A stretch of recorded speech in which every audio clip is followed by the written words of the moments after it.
Tonight on 24, Donald Trump says the Islamic Republic is desperately begging for the war to end. Over the past 3 weeks, we've been hitting Iran's military capabilities at a level that few people have ever seen before. The U.S. president has said Iran must either accept Washington's demands or face continuous attacks. CENTCOM reports that IRGC Navy commander Alireza Tangsiri was killed in an Israeli strike, which reportedly targeted his meeting with other IRGC Navy commanders. Iran International's exclusive report exposes Jihad Nasr, a hidden Iranian empire, detailing its activities from plundering domestic water and land to building South African villas. From Iran International, this is 24 with Fardad Farahzad.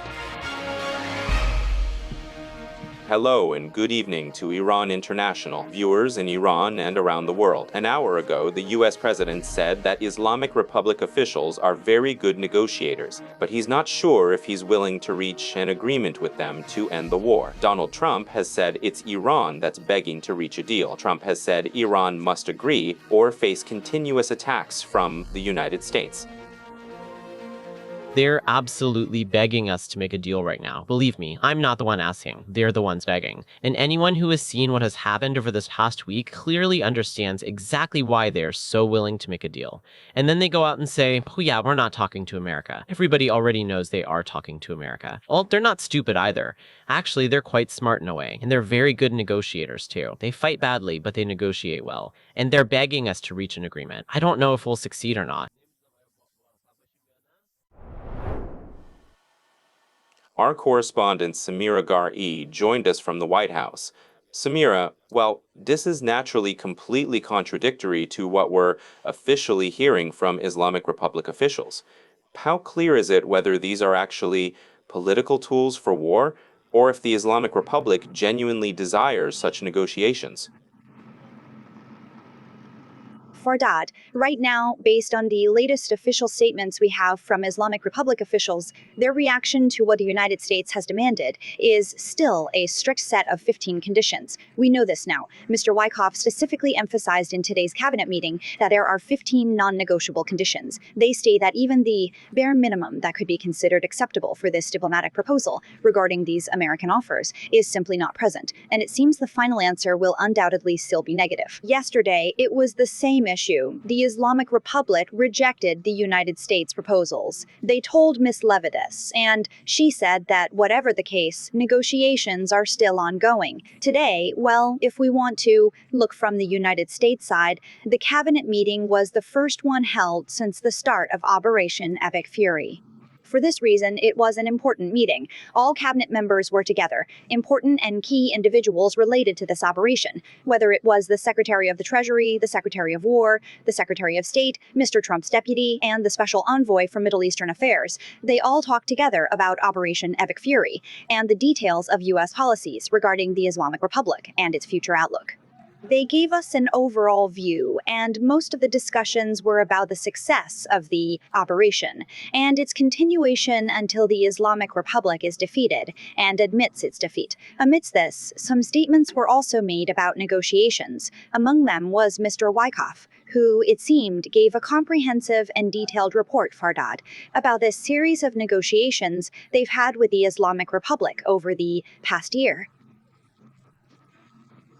the specific demands they put forward, and then the answer the Islamic Republic gave during the Geneva negotiations were reviewed. They conveyed that exact response to Mr. Trump, and the answer was so disappointing from the Islamic Republic that Mr. Trump proceeded with Operation Epic Fury. And now he says they are actively talking with the Pakistani side, having presented those 15 strict conditions. Strong signs, that's the phrase Mr. Wyckoff used to describe the progress. Strong signs were received from the negotiations, and the diplomatic process is still ongoing. As for who's going to go, Mr. Trump had previously mentioned Rubio and Vance alongside Wyckoff and Kushner.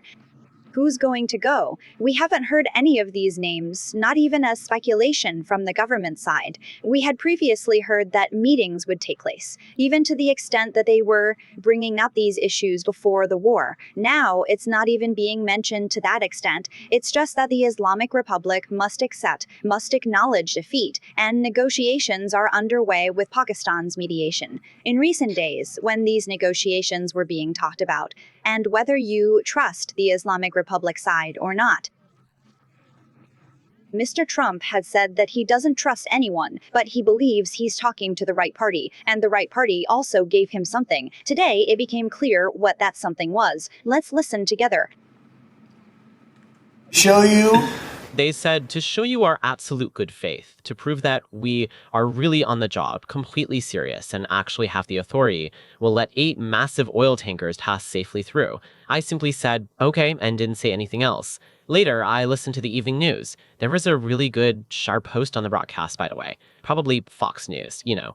Naturally, I watched TV. Suddenly, the host reported that something completely unexpected had just happened. He announced, there are 8 ships passing through the Strait of Hormuz right now. 8 big oil tankers carrying a tremendous amount of oil were passing through. Hearing this, I thought to myself, well, they were probably right, and it really was them calling the shots. I clearly recall that those oil tankers had Pakistani flags flying, and I immediately thought, okay, so we're definitely talking to the right people. And then I sincerely apologized for what I had said earlier. Surprisingly, they responded, we'll send 2 more oil tankers. And in the end, it became 10. I truly hope I haven't messed up Steve Wyckoff's ongoing negotiations with what I just revealed to you, because a few days ago I gave you a hint that they gave us a gift and all that. I just wanted to clarify.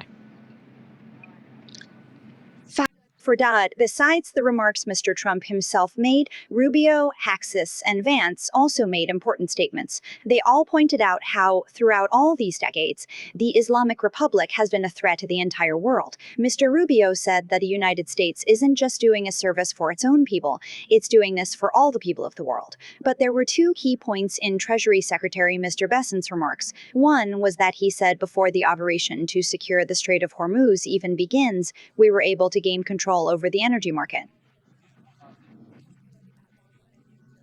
This means that an operation is being planned, and the other was the discussion of eliminating the Islamic Republic, which Mr. Bessent referred to in the same way, and that this operation will continue until the Islamic Republic is gone. These were 2 very important points we heard during Scott Bessent's remarks. Thank you, Samira Garai, who was with us in front of the White House in Washington, D.C. In today's U.S. government meeting, the country's Secretary of State also said that for the past 47 years, Iran has been at war with the U.S. and has attacked Americans in various parts of the world during this time. Marco Rubio, referring to previous U.S. administrations, said that former presidents had warned about the danger of Iran, but didn't take serious action. Very clearly. Our president said this very clearly on the historic night we officially started the operation. He reminded us that Iran has essentially been at war with America for 47 years, relentlessly killing Americans across this planet for those 47 years. While there were other presidents who agreed that Iran is a profound danger, they weren't willing to take decisive action. This is a president who acts, who doesn't shy away from necessary action, and that's why he is leading this vital operation. From the very first night of the operation, our president said very clearly that our discussion isn't about the innocent people of Iran. Those who run Iran, they are crazy, radical Shiites. And look what they're doing now. In what's their weakest week in history, they're attacking embassies, they're attacking hotels. Imagine what they would be doing if they had nuclear weapons. This is an unacceptable danger for the entire world. In fact, our president isn't just doing a favor for the American people. This is a favor for the entire world. Jamshid Barzigar, journalist and political analyst from Toronto, joined us. Mr. Barzigar, the American president says the Islamic Republic side is begging for negotiations. The Iranian side says that's not true. We actually have the upper hand. We've actually made the Americans desperate in the region. And at the same time, in today's meeting, Mr. Trump gave a signal that showed he's, as he puts it, talking to the right people, because they promised several ships would pass through the Strait of Hormuz, and they did pass. So he can understand this equation, that it's the right equation. How can one really evaluate this? Do you think a rift has emerged within the system? Are these military and political tools bargaining chips and a way to buy time from the Americans? Or is it really possible they might move towards an agreement? Yes, hello to you. Just this morning, shortly before we gathered for this meeting, Mr. Trump actually published a post on his social network, which, in my honest opinion, is very telling of the political reality we face. In that specific note, Mr. Trump had said that the Islamic Republic officials are fundamentally different and rather strange people. He pointed out that behind closed doors, in private, they come desperately, begging for diplomatic negotiations, yet later in public they adamantly come out denying it. He had also written in bold letters that this behavior is entirely wrong. It's just not right. The undeniable reality of the matter is exactly this, and the extensive history of the Islamic Republic consistently shows us this pattern. The Islamic Republic, in fact, its fundamental method and overall approach has always been to deliberately hide the facts, including consistently not informing the people of Iran about important events. It has always operated with extreme secrecy, in private, behind, well, closed doors, and in a highly underground manner. This has always been the specific method it has acted upon, and truly light. In fact, in many high-stakes negotiations, even including initial disputes over who should serve as mediators or where the diplomatic negotiations should take place, one of the main reasons for such decision-making has been a strong desire to be able to hide the substantive content of the negotiations and the sensitive details from the probing eyes of the media and, consequently, broader public opinion. Well, in stark contrast to this, we see that while Mr. Trump has been dominating the news for several consecutive days now, anyway, he operates in a society like America where the relentless media and his fierce critical factions closely monitor the absolute smallest words and everyday actions. He's repeatedly and regularly talking about how Islamic Republic officials are genuinely willing to negotiate. They have consistently given us clear diplomatic signals, emphasizing that they desperately want to reach a comprehensive agreement as soon as possible to ease their mounting economic burdens. But, well, the reality is that it's Mr. Trump and America who have put forward exceptionally serious conditions. In those infamous 15 points they forcefully put forward, the strict demands amount to practically nothing but absolute surrender. Mr. Trump has unequivocally wanted this complete surrender from day one, from the very moment Trump entered the White House for the second time and signed his executive order to aggressively resume the maximum pressure policy against Iran. He had already written these very uncompromising points. Meaning the specific key points that are currently brought up in these 15 points. He definitively brought them up at that time, too. This includes fully dismantling the uranium enrichment program, strictly limiting the ballistic missile program, and completely cutting financial support for terrorist proxy groups operating within the region. These are the main points that are being brought up today, too, with the difference that now a war has also taken place. The former leader of the Islamic Republic and many of its commanders have been killed. The Navy and at least the Islamic Republic's defense system have been completely destroyed, and not much is left of the Air Force. And like many of the Islamic Republic's military facilities and infrastructure were just leveled, and the Islamic Republic's hands are like emptier than ever. It's like completely natural that Mr. Trump is trying to turn this military win into a lasting political and diplomatic victory. By making the Islamic Republic accept defeat, he basically wants to, aggressively pursue his own demands. But about who he's even negotiating with, well, that's the tricky part. After Ali Khamenei was killed, there's been a truly serious leadership vacuum, There's absolutely no sign of Mujtaba Khamenei anywhere. It's pretty clear he basically has no real role in running things. There are major disagreements and massive power struggles at the top levels in the Islamic Republic, and nobody really knew who was supposed to make the actual decisions, For example, we saw this chaotic situation, during the recent attack on neighboring countries in the region. Masoud Pezeshkian, for example, stepped forward and apologized for this action, and then he got, heavily criticized by hardliners, and these attacks actually even got worse. Or Turkey and Azerbaijan get attacked, and then they completely deny it. So it's really not clear who is actually making the final decisions behind the scenes within the government. The fact that a subtle signal was given, and that they actually managed to let 10 massive oil tankers move through through the contested waters, that was a clear sign for the people who are currently negotiating with Mr. Trump's administration. They're like explicitly asking for a ceasefire or a definitive end to the ongoing attacks, and they've clearly shown that they, possess the actual ability to do it this way. I mean, at the very least, they can convince and effectively control those unpredictable fire-at-will proxy forces. For example, they can actively choose to let these massive oil tankers pass safely through the contested Strait of Hormuz, as a prime example of their real leverage. So, in this specific sense, this point matters a lot. I mean, when he talks about dealing with the right people, he really means those who, actually have concrete control over things on the ground, at least right now and in the middle of all this chaotic political mess in the Islamic Republic. Thank you, Jamshid Barzaga, journalist and political analyst. The Washington Post says that while the Trump administration has begun its initial efforts to end the war with Iran, key U.S. allies in the Persian Gulf are concerned about a quick and hasty agreement.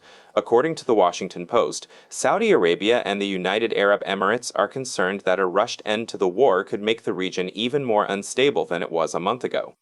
The Washington Post says Riyadh and Abu Dhabi are ready to support a broader military campaign to pressure Iran and gain leverage at the negotiating table. Amjad Taha, an esteemed journalist and Middle East strategic affairs expert, joined us live from Dubai. Mr. Taha, thank you so much for joining the program once again. A lot of regional analysts are currently saying that even if the US and Israel have more or less reached their strategic goals on the Islamic Republic's controversial nuclear and missile stuff, for neighboring regional countries like Saudi Arabia and maybe most importantly the UAE, continuing to exist alongside a deeply wounded Islamic Republic is like a total nightmare scenario for them. From this angle, how likely do you think it is that these countries, especially, where you are, the United Arab Emirates, will also join a coalition against the Islamic Republic?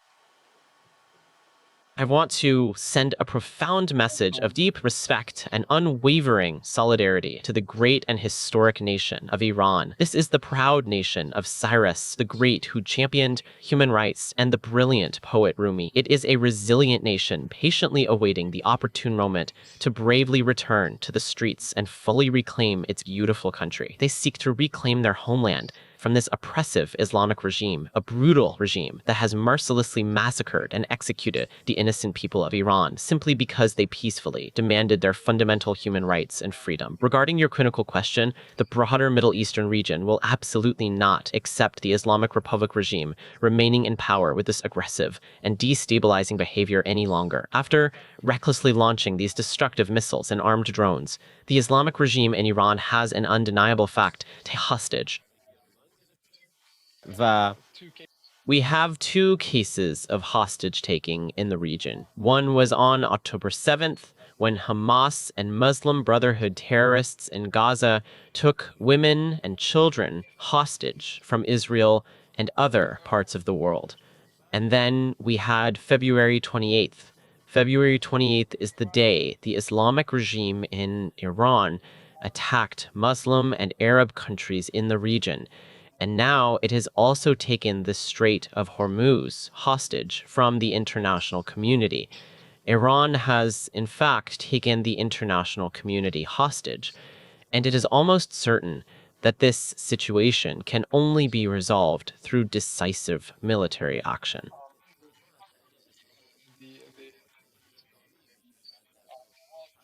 There can absolutely be no turning back from this point unless a decisive, overwhelming, and strong military action is taken against the Islamic regime. And, like those European countries that are right now foolishly calling for continued dialogue and negotiation with the Islamic regime, well, they can, have this radical Iranian regime as their own neighbor if they really wanted. We simply can't have such a dangerously unstable neighbor, and we absolutely won't accept living right next door to such a violent terrorist regime. This is especially true when you remember that they ruthlessly attacked us during the sacred and holy month of Ramadan. Without any hesitation, they deliberately attack our innocent women and children, our vital hospitals, and our schools. They showed no mercy. They just viciously attacked absolutely everyone around us. in this highly volatile region for absolutely no reason whatsoever. Israel attacks the Islamic regime of Iran. And how does the Islamic regime of Iran choose to respond? By inexplicably attacking the Emirates. It is an entirely unprovoked and unjustified attack by the Islamic regime. And in our definitive view, it constitutes a blatant terrorist attack. Therefore, we stand strong and firm alongside our partners in the region, including the United States of America. What we have established as our unwavering policy in the Emirates is that we absolutely do not tolerate terrorism, and we will never succumb to malicious blackmail from the terrorist regime of Iran. The terrorist regime of Iran is no longer acceptable in the region. It has become incredibly weak, presenting a unique opportunity to overthrow it. We must bring it to a decisive state where it possesses absolutely no power to attack anyone. There can be no more launching of destructive ballistic missiles, no more deployment of attack drones, and an end to funding terror. The tyrannical Islamic regime has only one condition before it: to unconditionally surrender, allowing the brave people of Iran to reclaim freedom, who have no connection to this regime, no affinity with this regime whatsoever. Many people talk about a revolution in Iran, and why people haven't poured into the streets. Well, right now there are military attacks. Once these military attacks stop, you will see that the people of Iran will return to the streets again. And secondly, the people of Iran are helping with their information against this regime. If it weren't for the courageous help of the Iranian people and those within this very regime, deep inside this very regime, who are helping America to hit specific targets, especially the Revolutionary Guard, we wouldn't succeed. They are bravely providing this crucial information to target this regime. This regime has absolutely no right to exist or survive in this region. It will not be accepted in this region. When you ruthlessly attack our innocent children, that is our ultimate red line, and you have completely crossed that line. So expect absolute hell from us. We will never accept this, and the United States cannot, ever have a ceasefire with this regime. Any ceasefire agreement without firmly preventing this regime from launching ballistic missiles, from acquiring devastating nuclear weapons, or from sending lethal drones, without definitively stopping them, will absolutely not be acceptable to anyone in the region. If someone had been in a coma during this war and woke up now, they might think this war is between Iran, or the Islamic Republic, and the United Arab Emirates. More missiles have been fired at Dubai, Abu Dhabi, Fujairah, and Ras Al Khaimah than at Israel. Why do you think the Emirates has been such an important target for Tehran? It is a staggering reality that 60% of all the Islamic regime's attacks have been directed against the United Arab Emirates. In fact, Iran has targeted the Emirates with its destructive drones and missiles more frequently than it has hit Israel, and this persistent aggression is fundamentally unacceptable. Well, why exactly has it done this? The answer lies in what the nation represents. The United Arab Emirates stands as a shining model of progress in the Middle East, a powerful example of peace, tolerance, and good neighborliness with other countries. Today, 200 nationalities live together harmoniously in this country. Muslims, Christians, Hindus, and people of other faiths share their communities, demonstrating that genuine good neighborly relations can truly thrive. The undeniable fact that the United Arab Emirates has rapidly transformed into a highly developed country, ranking #1 in many global areas like economic innovation, is something the Islamic regime simply cannot accept. The regime fundamentally dislikes this incredible progress. It is deeply averse to and utterly detests any form of modern development. Furthermore, the remarkable fact remains that here, in these very Emirates, over 300 Iranian citizens currently live and thrive today. They have built dynamic, prosperous, and successful lives for themselves and their families. Many of these individuals openly say that they stand proudly with the Emirates against a suppressive Islamic regime. They flatly reject this regime and its completely destructive behavior, and I heart-wholeheartedly salute all these courageous Iranians who live and prosper all over the world. Everywhere we see what stance the people of Iran have, and we know that the people of Iran definitely believe that this regime does not represent them, and we are all waiting for a worthy individual to represent this nation, a nation that only desires peace, prosperity, and good neighborliness. Amjad, since you mentioned Iranians and Iranians residing in the Emirates, I want to ask you this. Many Iranians have, over the years, migrated to the United Arab Emirates, and especially to your city, Dubai, because of its proximity, because of its relatively liberal immigration policies, and because of the free market that exists in the Emirates. We know that for hours now, a large number of Iranians who are traveling with Iranian passports have left the Emirates, and those who had residency, their residency has been cancelled. How much do you think Iranians residing in the Emirates should be concerned that some of them might have to pay the price for this hostility between the Islamic Republic and the Emirates?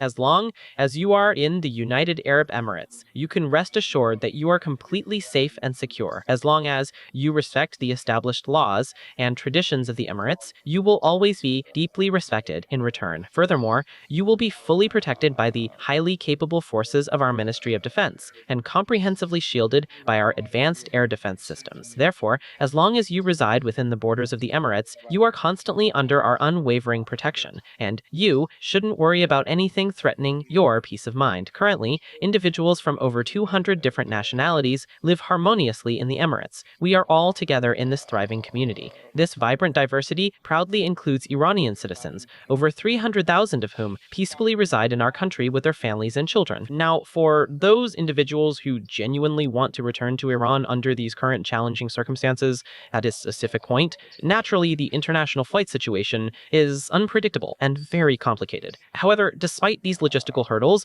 we are resolutely standing in unwavering solidarity with the brave people of Iran. We always make a clear, fundamental distinction between this oppressive, criminal Islamic regime and the truly great people of Iran. We honor the remarkable descendants of Cyrus the Great and celebrate the rich cultural legacy of Sadi and Rumi, along with the renowned poets and scientists of this historic country. Therefore, there is a profoundly significant difference between these two entities. The wonderful people of Iran are deeply respected and highly valued within our community. They are an essential part of the beautiful diversity and rich cultural variety that thrives here in the Emirates. Because of their meaningful contributions to our shared society, there is absolutely no reason for them to be concerned about their safety or belonging. We have always stood and will continue to stand firmly, shoulder to shoulder with them, unwavering by their side. We earnestly long for this current dark night of hardship to finally end and for the majestic sun and lion of Iran to rise once again. Thank you, Amjad Taha, journalist and expert on Middle East strategic affairs from Dubai.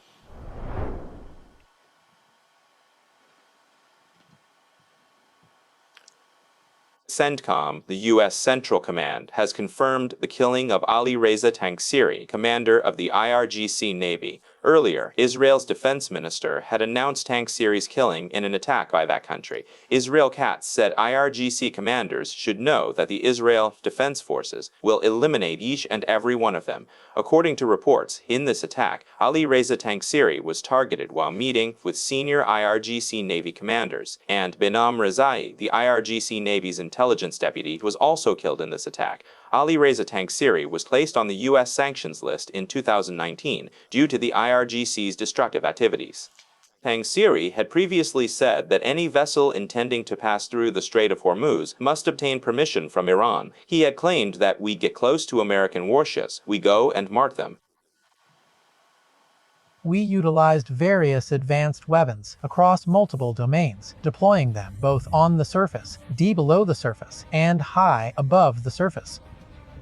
Their targets are actually exactly the targets you mentioned, meaning absolutely any enemy out there, without exception. Do you even agree with what they claim, that you simply can't get close to these massive warships? It's not like that at all in reality. Sometimes we would get so close that we'd actually say to them, check the right side of your vessel. Then you'll understand where we are. It's not that close. Sometimes we've gotten close to them, even marked their hulls, and they didn't see it, and we placed a barrier in front of them.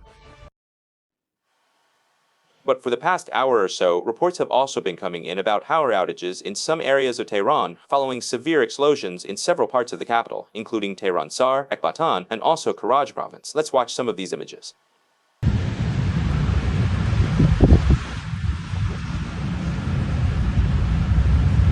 Tomorrow, April 6th, 8 p.m.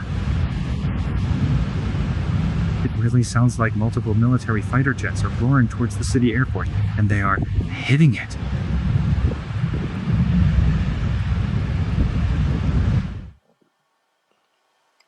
Meanwhile, prior to the new wave of attacks, a video received by Iran International shows air defense firing at a fighter jet in Iran's sky. Tasnim news agency, quoting the IRGC public relations, said an American F-18 fighter jet was hit by air defense fire, was struck, although CENTCOM has announced that no American fighter jet has been shot down by Iran.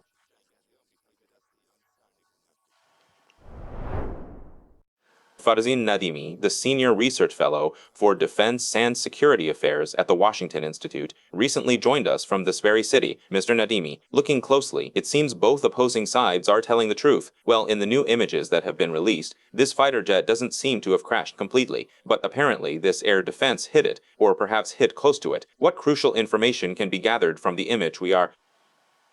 Yes, it is entirely expected that after a month of mounting tensions, serious threats would eventually be directed at American and Israeli fighter jets. Just yesterday, or the day before, reports emerged from Israel that one of their advanced fighter jets was nearly struck by an incoming air defense missile. Fortunately, the highly skilled pilot's swift evasive maneuvers successfully saved the aircraft from imminent danger. Anyway, there's this possibility in a vast country like Iran, which once possessed a very expensive and extensive air defense system. Most of that infrastructure, of course, has been systematically destroyed. Today, there's barely any trace left of that so-called integrated air defense network, even though the regime's tireless propaganda machine still talks endlessly about this network being fully integrated. Well, considering their current vulnerabilities, it's natural that they try to emphasize this topic a lot to project strength. However, the video we recently saw, in my opinion, depicted a very limited regional incident. This is because the missile was fired at a US F-18 fighter aircraft that was flying at a remarkably low altitude and performing a sharp turning maneuver. When pilots execute a turning maneuver, usually a significantly larger surface area of the aircraft faces the ground. Perhaps that brief window of exposure is actually the most tactically suitable time to fire a surface-to-air defensive missile, and I think that a shoulder-launched offensive surface-to-air missile, which is guided by infrared waves, was likely fired here. This means the missile's nose sensor actively detects the radiating heat from the aircraft's body and the intense heat from its engine exhaust, autonomously guiding itself towards the target. Usually, these portable weapons are launched straight from the operator's shoulder. It has a very short operational range, like a maximum between 4 or 5 kilometers. Reportedly, one of the IRGC officers who was stationed in that Chabahar Kanarak area suddenly saw this aircraft flying at a highly vulnerable low altitude. He puts the device on his shoulder, looks through its scope to see if the range is appropriate, and once the missile sensor locks onto it, it makes a sort of khanas-like sound, and he fires the missile.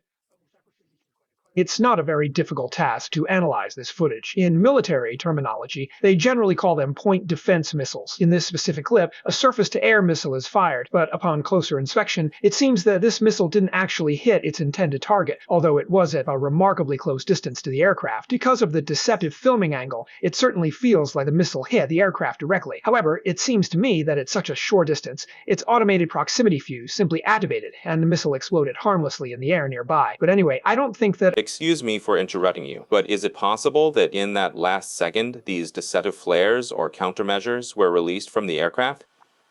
No, I didn't see any defensive flares being fired from the aircraft. Of course, F-18 aircraft are also fully equipped to release a type of towed decoy, which essentially functions exactly like a long rope trailing directly behind them. This advanced system is specifically designed for countering incoming radar-guided missiles, much like the well-known ALE-50 system. However, in this particular case too, I don't think there was a pressing need, or even enough time for deploying this countermeasure, simply because the missile was fired at such an incredibly short distance, and the aircraft was already flying at a notably low altitude. Evasive options were minimal. To a large extent, I honestly think it was purely a matter of sheer luck, or, well, divine intervention, that this missile didn't cause significant damage to the aircraft. One could expect that some of the shrapnel might have created some holes on the body, on the tail of the aircraft, but it wasn't enough for the aircraft to even catch fire, and we didn't see any smoke from the aircraft. It continued on its path. Mr. Nadimi, sometimes even in normal training and exercise conditions, we see incidents happen to fighter jets like these. With the war prolonging, and especially considering Iran's very vast geography, many of these aircraft are now flying in a way that they can even be tracked with the naked eye. How likely do you think it is that sooner or later a disaster might occur for the US or Israeli military in Iran's skies? Yes, well, this issue can't be completely ruled out, that with flights getting lower and much more tactical, especially if our ground forces are deployed, A-10 aircraft and other fighter jets like F-16s and F-18s fly at very low altitudes and try to establish visual contact with the surroundings of these forces that are on the ground. There's a possibility that shoulder-launched missiles, or missiles like those anti-aircraft drones, like the 358, which are optically guided, could be fired at them. This possibility exists that the risk of a missile eventually shooting one down will increase and happen, but even in that case, there are special forces who are completely ready for search and rescue, and to save pilots if they survive such an incident, and they will do this. Thank you, Farzin Nadimi, Senior Defense and Security Fellow at the Washington Institute. Iran International's website, in an exclusive report, has delved into the behind-the-scenes of a vast and hidden empire in Iran named Jihad Nas. This entity is a massive contracting empire within the structure of the Islamic Republic that has been less covered in Iranian media. The report states that the Jihad Nas group has played a prominent role, especially in water-related projects. From building hundreds of dams to participating in the most important water transfer projects, thousands of billions of tomans from the country's budget have reached this entity over 30 years. Projects that have had a very significant impact on exacerbating the water crisis in the country. For example, factories active in sugarcane cultivation in Khuzestan are linked to this entity, and sugarcane cultivation itself consumes nearly 4 billion cubic meters of water annually, which is approximately equal to the annual water needs of over 50 million people.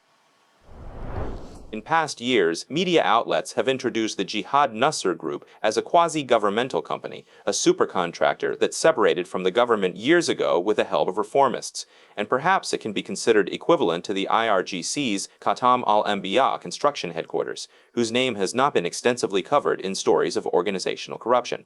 During this period, prominent reformist figures and individuals trusted by Ali Khamenei were among its managers, and it expanded with greater acceleration when Mahmoud Hojati was Minister of Agriculture. My colleague Amir Hadi Anwari has just joined us from London. Please tell us more about what fascinating new angles this report reveals about this powerful empire. Well, greetings to you, and good evening to you too. I think I'll first give a detailed history of this organization, Jihad Nasr, exploring exactly where it came from and where it ended up over the years. You see, back in 1985, the Mostazafan Foundation officially launched 3 distinct developmental institutions named Jihad Nasr, Jihad Tosay, and Jihad Estiglal. At the time, these entities were mainly run and operated by experienced war engineering battalions. Today, most of those founding individuals are known in the political sphere as reformists. The primary supporter and driving force of this entity was Mahmoud Hojati, an influential figure who is considered a prominent member of the Central Council of the Reformist Front.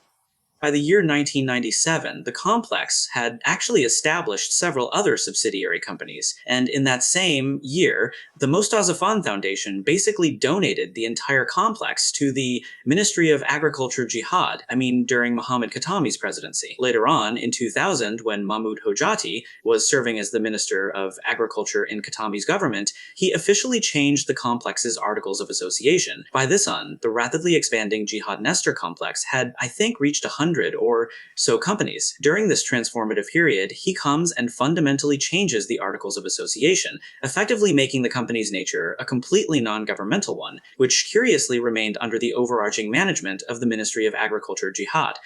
Between the years 2005 and 2013, Jihad Nas experienced several particularly difficult years. During Mahmoud Ahmadinejad's presidency, his administration severely restricted Jihad Nasr's operations, fundamentally altering its Articles of Association, and strictly prohibited them from establishing new companies or expanding further.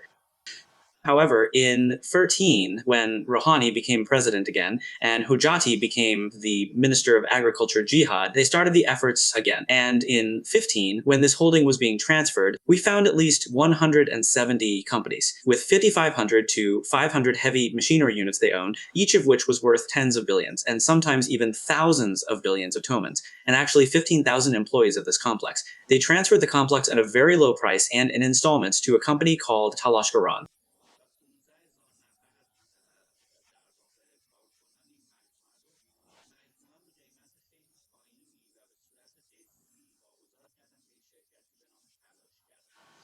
And if you closely examine this Talashkaran complex, they are mostly the exact same dedicated jihadgirs from the grueling 8-year war. They also have a unique term for themselves, Sangar Sazan AB Sangar, which translates to trench builders without trenches. For example, if I want to name one prominent figure, it is a person named Saeed Marjavi. He returned to Iran from the US back in 78 directly into the war and officially became a jihadgir. He is recognized as one of the 3 major oil contractors closely associated with Bijan Zangene, who previously served as the Minister of Energy and Oil and actually assumed that influential role again. Furthermore, he was also the original founder and manager of Mabna and Farah.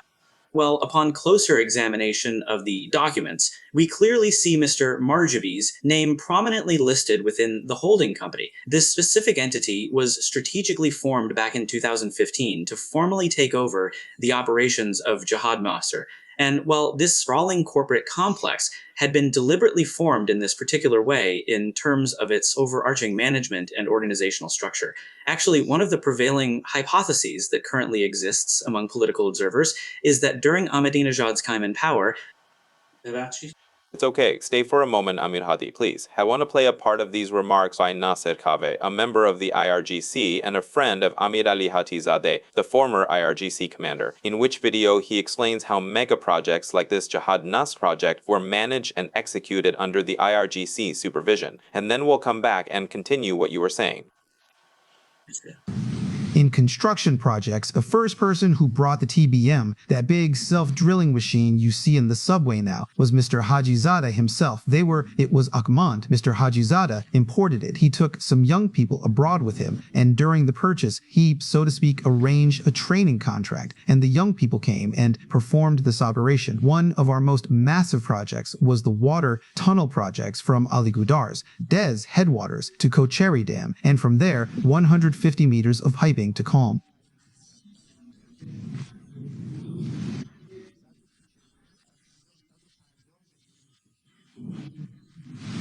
And Mr. Hajizadeh himself was the project manager for this at Khatam headquarters. I'm telling you, nobody knows. The machine they brought several machines. We dug 4 9-kilometer tunnels in a wild area with no roads, no access, just mountains. Haj Aga accepted the risk, and he succeeded. Following that, the municipality came, the Tehran municipality, for its lines. Haj Aga again imported for them, and those personnel who had been trained there took on different lines.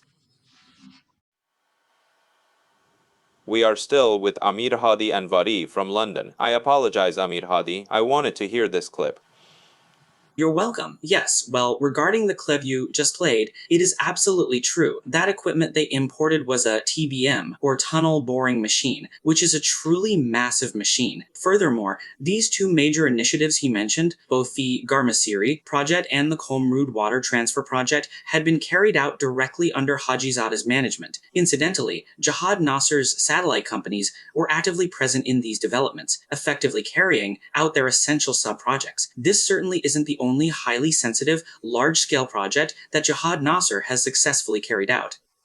For example, you could confidently point out that the Jihad Nasr network built vital access roads for the Fordo nuclear site. I mean, that entire infrastructure project was actually handled directly by various Jihad Nasr companies. Furthermore, Jihad Nasr also constructed a significantly large part of the essential facilities for the Bushehr nuclear power plant. I think the specific branch known as Jihad Nasr Yazd actually did that particular part, which, well, is just the beginning. There is a comprehensive table included in the article, where we found and attached 1,500 different projects, making them all fully searchable. And these Jihad Nasr companies, you see, often operate under the radar. There's constantly talk strictly concerning Khatam al-Anbiya headquarters, but this group actually rivals Khatam al-Anbiya in scale. But this crucial detail is simply not really mentioned much in the mainstream media. Typically, only the IRGC's name comes out during these public water mafia discussions, and I genuinely think this specific omission was entirely intentional, actually.